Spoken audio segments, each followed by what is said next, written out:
और बिहार के चुनावी दंगल में अब आरक्षण पर रण छिड़ता हुआ यहाँ पर नजर आ रहा है। दूसरे फेज की वोटिंग से पहले आरक्षण पर यहाँ पर तेजस्वी यादव की तरफ से बीजेपी पर निशाना साधा गया है। तेजस्वी यादव ने कहा है कि पीएम 65% आरक्षण पर बात क्यों नहीं करते हैं। तेजस्वी आगे ये भी कहते हैं कि बीजेपी लोगों का आरक्षण खाकर बैठ गई है। तेजस्वी के बयान पर अब बीजेपी की तरफ से ही पलटवार किया गया है। सम्राट चौधरी की तरफ से ये कहा गया है कि तेजस्वी बताओ उनके पिता ने किसे आरक्षण दिया। सम्राट चौधरी आगे कहते हैं कि देश में हमेशा आरक्षण को बीजेपी का समर्थन रहा है।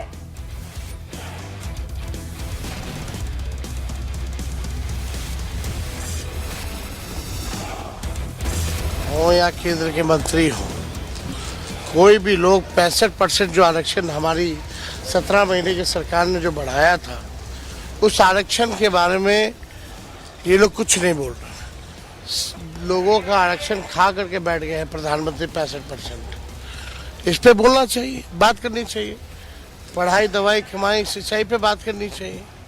11 साल का हिसाब देना चाहिए। बताना चाहिए कि गुजरात को कितना दिया, बिहार को क्या दिया। इस पे तो वो बात नहीं कर रहे हैं। आरक्षण पे 200% बोल रहे हैं। अरे आप तो ये तो बताओ कि तुम्हारे माताजी पिताजी ने एक आरक्षण दिया है क्या? किसको दिया आरक्षण? और दो चीज जानिए, इस देश में जब जब आरक्षण आया है तब तक भाजपा का समर्थन रहा है, चाहे वो स्वर्ण समाज का हो, मंडल कमीशन हो या अति पिछड़े को कपूरी ठाकुर जी ने आरक्षण दिया हो।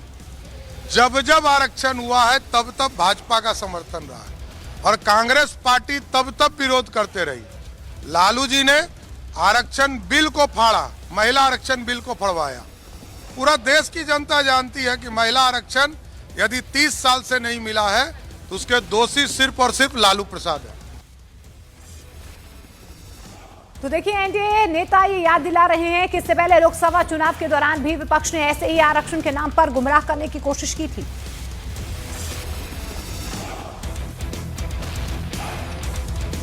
एसटी रिजर्वेशन, इसके अलावा ओबीसी रिजर्वेशन, उसके बाद भी जो बचा है, कोई ब्राह्मण होगा, ठाकुर होगा, भूमिहार होगा, मुस्लिम समाज से होगा, तो भी उसको 10% देने वाला आरक्षण वो नरेंद्र मोदी जी और उनकी सरकार है, नीतीश जी की सरकार है। ये लोग अब चूंकि ये चुनाव हार चुके, इन लोगों के जंगल राज के भाव को आज भी लोगों ने देख लिया, समझ लिया। इसलिए मैं विश्वास से आपको कह सकता हूं, ये आखिरी चरण में कुछ भी कहेंगे, बिहार की जनता अब फैक्ट पे जा रही है, किसी की जुबानी बात सुनकर के तैयार नहीं। लोकसभा के वक्त तो बात की थी ना इन लोगों ने आरक्षण की। क्या बोल रहे थे कि आरक्षण समाप्त हो जाएगा, लोकतंत्र की हत्या हो जाएगी, संविधान खत्म कर दिया जाएगा। आज 1.25 साल से ज्यादा होने को आया है मेरी केंद्र की सरकार को बने हुए। आप बताइए, प्रधानमंत्री नरेंद्र मोदी जी के नेतृत्व में किसका आरक्षण छीन लिया गया? कहाँ का संविधान खत्म हुआ या किसकी, कहाँ की लोकतंत्र की हत्या कर दी गई? और इस बीच आपको बता दें, गिरिराज सिंह ने राहुल गांधी पर हमला बोला है। अपनी चुनावी दावे के बीच देखिए, गिरिराज सिंह ने जीत का दावा करते हुए राहुल गांधी पर हमला बोला है। उन्होंने क्या कुछ कहा है वो आपको सुनवा देते हैं।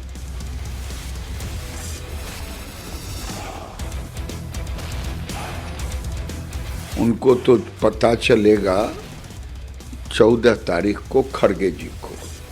खड़गे जी से ज़्यादा करंट लगेगा राहुल गांधी को, क्योंकि राहुल गांधी ने बिहार के कांग्रेस के उम्मीदवारों का चयन वर्चुअल किया। इस बार यहाँ की जनता उनको एक्चुअल विदा करके इटली भेजा देगा। अपने मनमिया मिट्ठू खड़गे जी न बने, जनता का नब्ज आप नहीं पहचान पा रहे हैं।